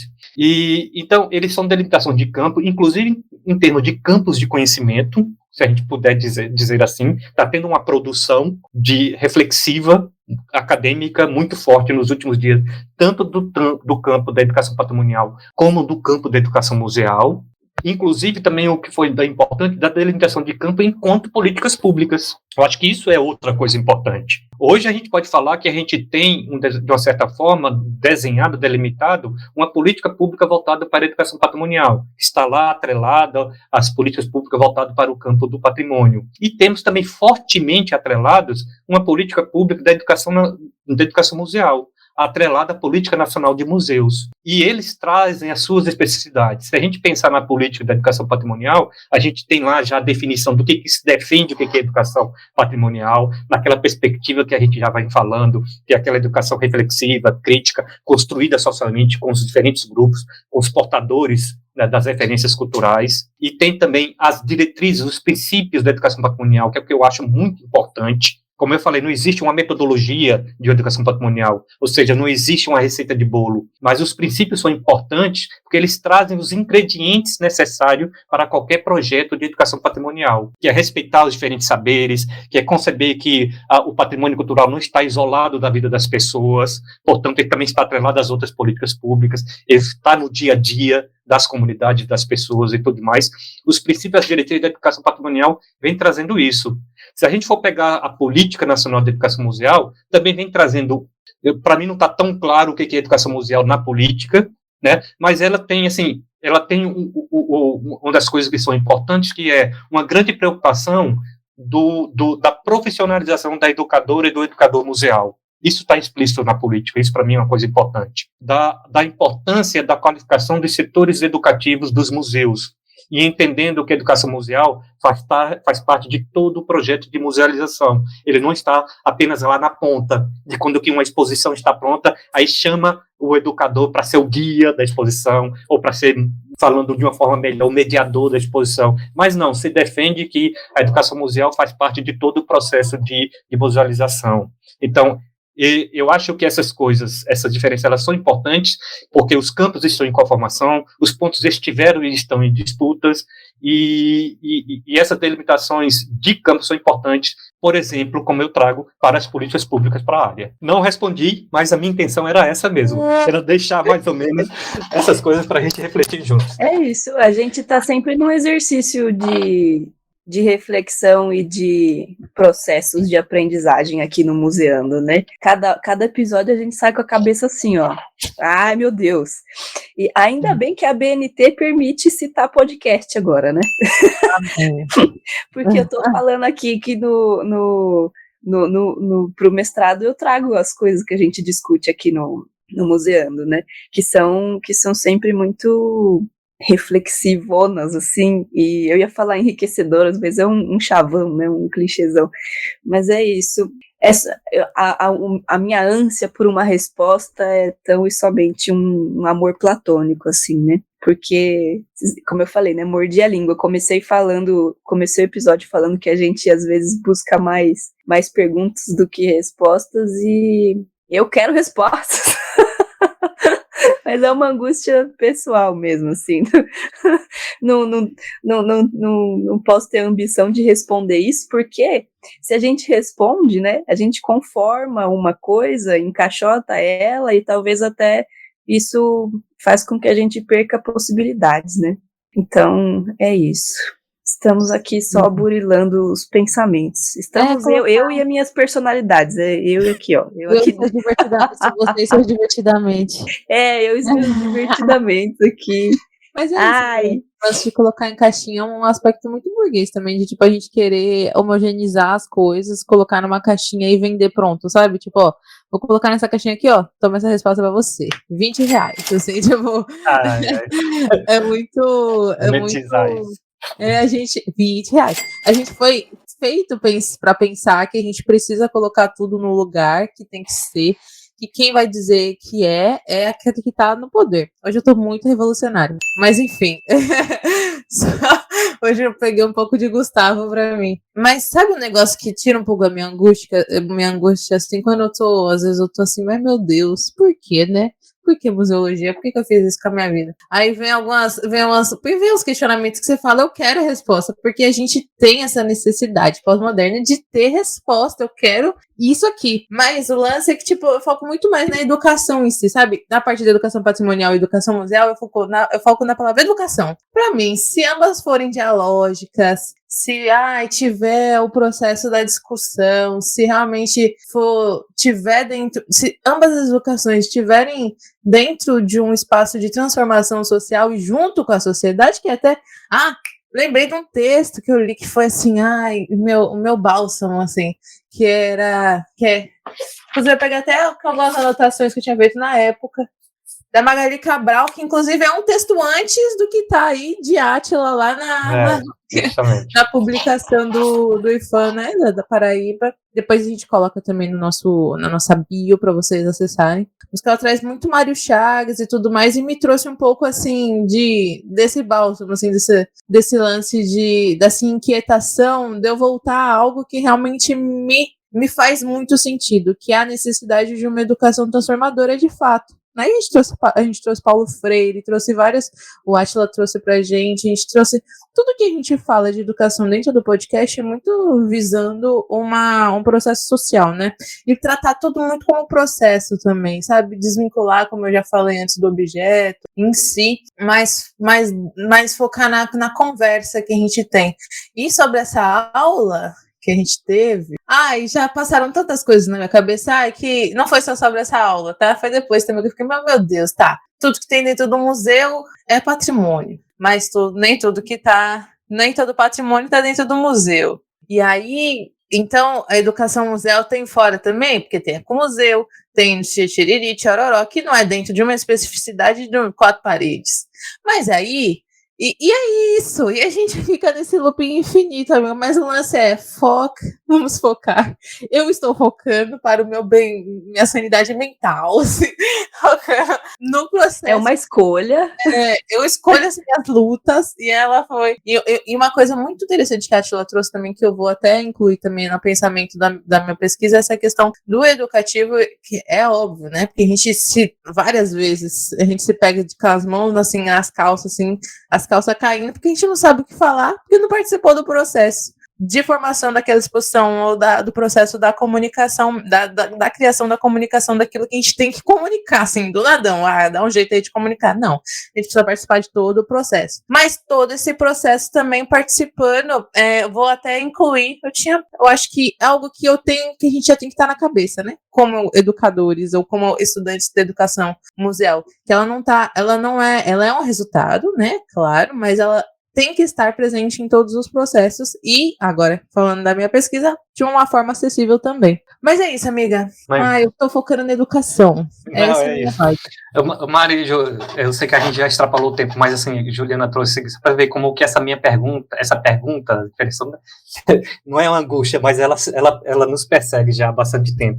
Esse texto de Magali Cabral, que Juliana lembrou bem aí, que é mais antigo, né, bem mais antigo do que esse, que eu escrevi com Fernanda, ele está justamente nos cadernos de educação patrimonial, que são os cadernos que foram organizados pela Casa do Patrimônio da Paraíba, né? O projeto onde eu trabalhava, onde eu coordenava. E foi esse texto, eu pedi justamente a Magali. Você vê que essa pergunta já me perseguia já há um bom tempo. Magali, eu pedi para ela, faça uma reflexão entre a educação museal e a educação patrimonial para a gente poder publicar. Então você vê que essa questão já vinha de um bom tempo, e na verdade, para Magali já fazer essa reflexão é porque é uma coisa que também já vinha de antes atrás ainda, né? E continua em aberto, continua em conformação. Eu acho que a riqueza também está nesse sentido. Museander tá assim, obrigada por nada, galera. Beijão, José. Muito obrigada por absolutamente nada. Trouxemos 0 respostas pra você. E obrigado, Marina, porque eu acabei mordendo minha língua de tabela também por causa dela no começo. Você vê estamos... como... Não, mas acabamos de ver que estamos aqui todo mundo que nem CPM 22, à procura de respostas! Vamos achar, não sei. Mas... E já que Guts... Ai, desculpa, Ju. Amiga, no terceiro eu vou pedir... Olha, eu vou falar pra você pedir música, de fato. Brincadeira. Garota, eu tô ligando, menina. Você não fica sentindo, não. Eu te corto na próxima. Qualquer coisa, coloca a culpa na chamada. É o delay da internet. É o delay da internet. É o delay. Você tem esse direito, Juliana. Mas já que o Gustavo trouxe CPM, eu nunca vou deixar de lembrar de Charlie Brown. Toda vez que estou falando com adolescentes sobre patrimônio, não sei o que, a gente fala sobre as escolhas, né? E aí, eu sempre lembro da digníssima frase: cada escolha uma renúncia, isso é a vida, estou lutando para me recompor.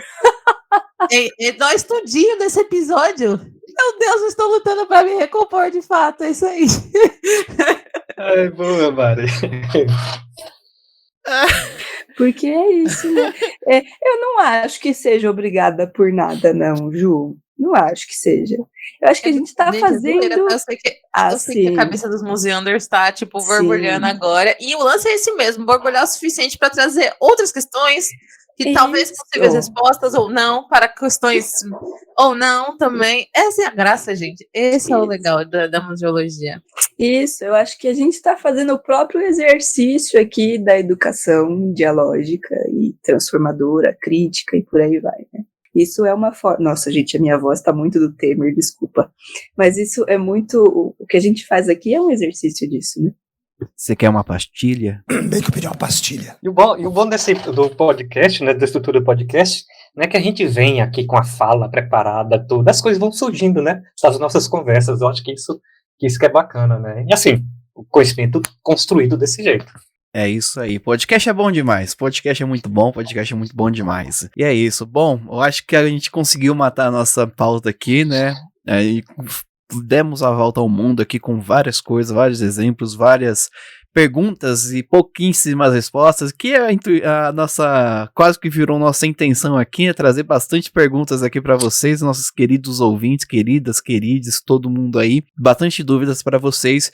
Eu espero que vocês não estejam ouvindo esse episódio de noite, porque senão vocês não vão ter insônia de tantas perguntas que vão ter na cabeça agora de vocês. Bom, então, encerrado aqui o grosso do nosso episódio, conteúdo com chave de gold, vamos agora para as nossas indicações. Bom, nossa parte de indicações aqui, onde nós, né, a bancada, o convidado, todo mundo aqui faz algumas indicações sobre o tema, ou talvez não sobre o tema, né?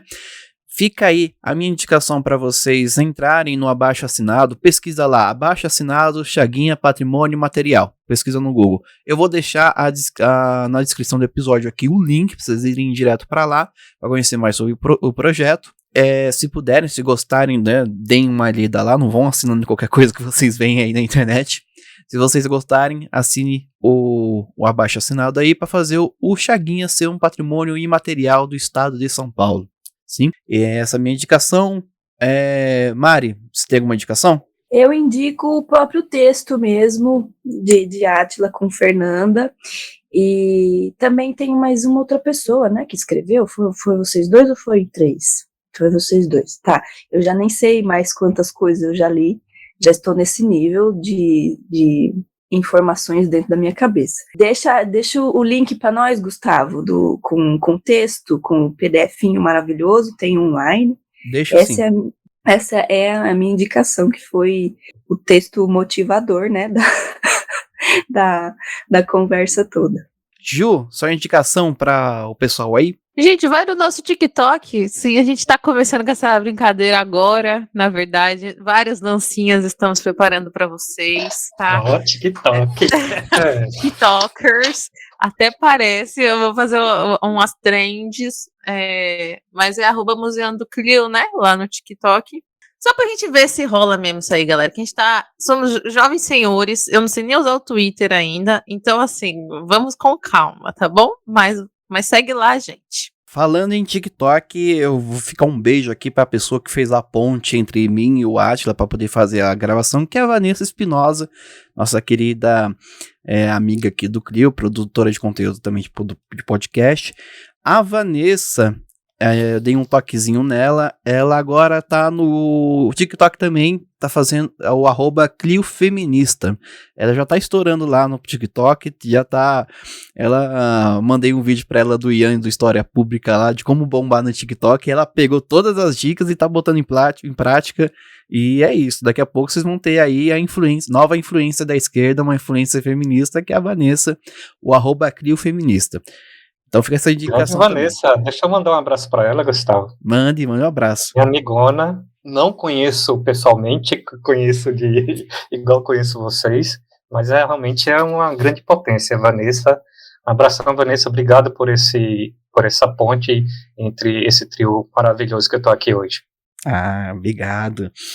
Vanessa, muito presente na nossa vida, mesmo distante. A gente teve a oportunidade de conhecer ela quando ela veio aqui para São Paulo, um pequeno pulo né, que ela foi fazer o mestrado dela no Rio, deu um pequeno pulo aqui em São Paulo, eu e Mari tivemos a oportunidade de conhecer, ficou um grande beijo pra ela. E Átila, vamos lá, você tem alguma indicação para o nosso querido ouvinte? Tem sim, na verdade eu teria vários, mas vou me restringir. Eu vou convidar vocês, assim, a gente está falando muito de educação patrimonial e também educação museal. Eu gosto muito de um projeto educativo que está na rede, que é do Museu Educativo, que é do Museu Nacional da República lá em Brasília. Que eles, para mim, é um dos programas de educação patrimonial na rede, para mim, muito bacana. É um dos mais bacanas que eu já vi. Que aí você pode caminhar, se você quer fazer a visitação ao museu, você faz virtualmente, mas você segue o seu caminho de acordo com seus interesses, se você é aluno, se você é professor, tem várias atividades bem bacanas. É o Museu Educativo do Museu Nacional da República. E o site eu estou vendo aqui que é bem fácil, é museueducativo.com.br, é bem bacana. E eu quero já deixar uma palhinha, galera, que é eu, junto com a professora Carmen Gil, que é a professora lá da Federal do Rio Grande do Sul, e o Adson, que muita gente também conhece, um dos grandes nomes também, tanto a professora Gil como o Adson, que é daqui do Ceará, que a gente está organizando o dossiê sobre educação patrimonial. O título é Educação Patrimonial em Contextos, Cartografias e Cosmopercepções.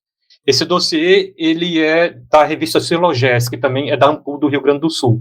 E a previsão é de ela ser publicada agora no mês de julho. E tem muita coisa bacana sobre educação patrimonial em diferentes contextos, em diferentes percepções, cosmopercepções, com gente muito boa.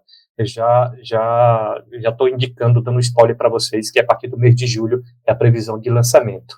Gente, eu me sinto muito importante quando a gente tem essas coisas assim em primeira mão. Eu falo, meu Deus! Uau! Que emocionada! Muito obrigada, muito obrigada.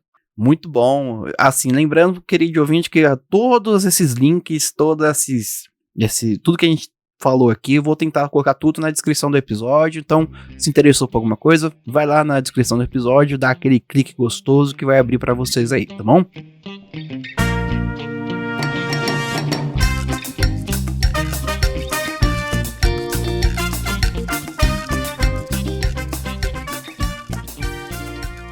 Bom, infelizmente, acabando aqui a nossa discussão, um episódio longo, mas um episódio muito gostoso, um episódio muito bom, um episódio muito importante.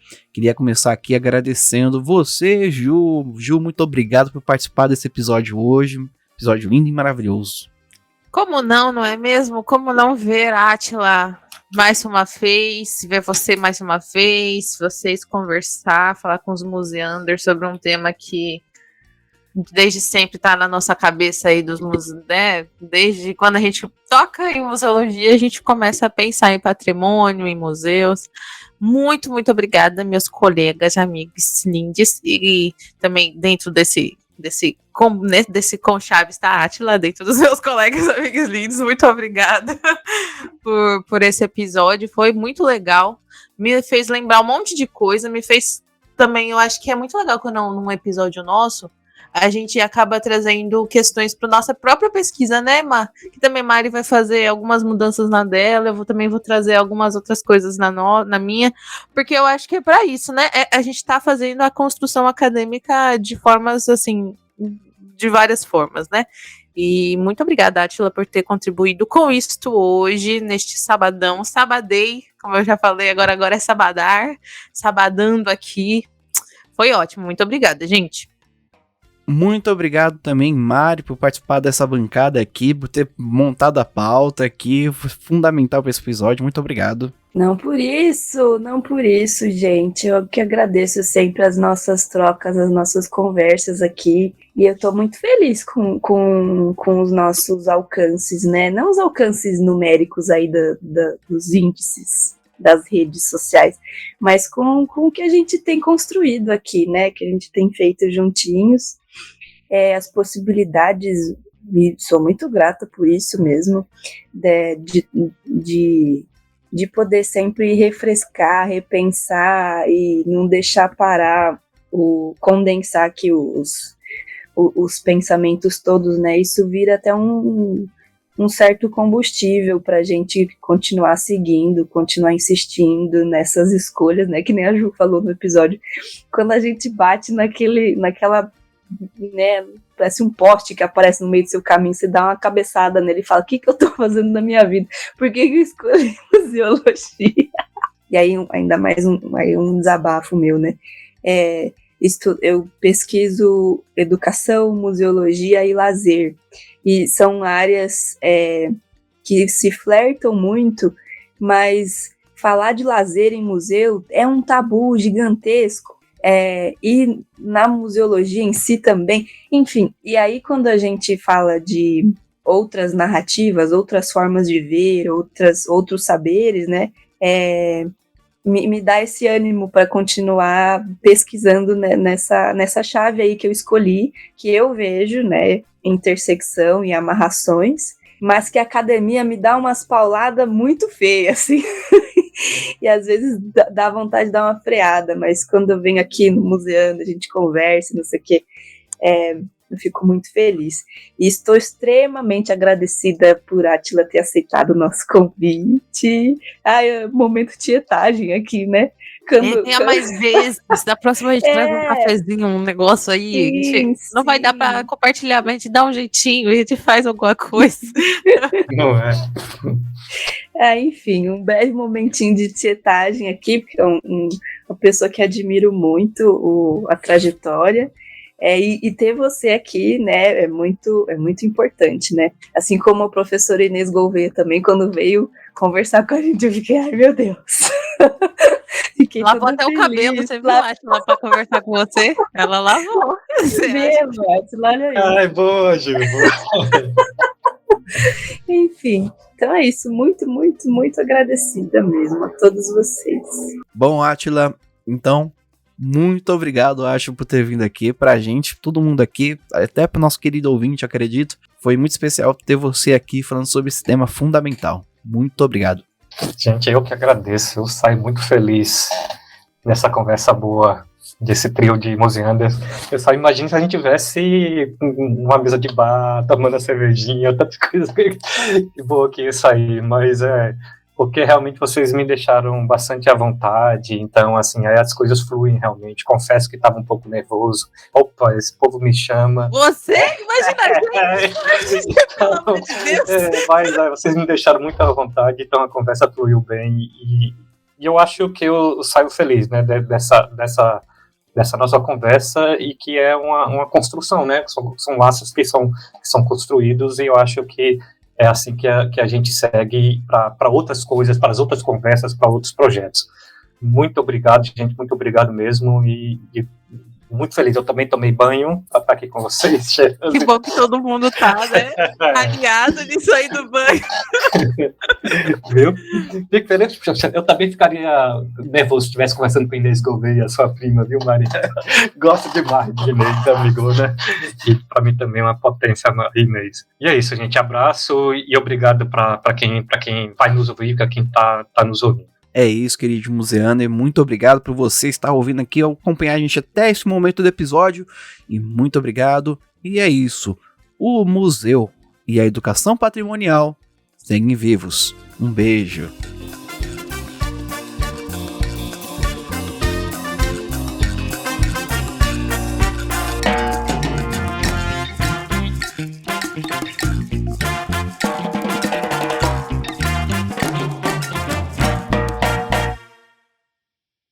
Muito obrigado, vão com Deus, valeu. Santos!